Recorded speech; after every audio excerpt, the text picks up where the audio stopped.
বর্তমান জুয়েলারি ব্যবসার ক্ষেত্রে সোনা, সোনার অলংকার, রূপা বা রূপার অলংকার বিক্রির ক্ষেত্রে আরোপিত ভ্যাট হার 5% থেকে কমিয়ে 3% করা হোক। বর্তমানে মূল্যস্ফীতি এবং ডলারের বিনিময় মূল্যের কারণে 11.664 গ্রাম বা 1 ভরি সোনার অলংকার কিনতে প্রায় 1,14,073 টাকা 21 মার্চ 2024 তথ্য অনুসারে টাকা লাগে। এর সাথে ন্যূনতম মজুরি 3,499 টাকা এবং 5% ভ্যাট 5,878 টাকা করলে মোট মূল্য দাঁড়ায় 1,23,450 টাকা।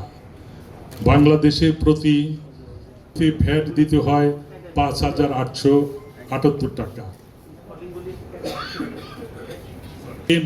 ভারতে সমপরিমাণ সোনা কিনতে 3% হারে বা 3,436 টাকা ভ্যাট দিতে হয়, যার প্রভাব সোনার অলংকার ক্রয় ও বিক্রয়ের ক্ষেত্রে সুস্পষ্ট বিদ্যমান। অথচ বাংলাদেশের অলংকার শিল্পের অপার সম্ভাবনা আছে। ভ্যাট আহরণে আগামী দিনে সরকারের একটি বড় খাত হতে পারে জুয়েলারি শিল্প।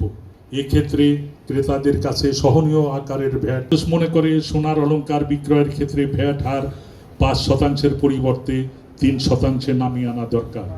এতে সোনার খাত 1,000 কোটি টাকা রাজস্ব আহরণ করতে পারবে।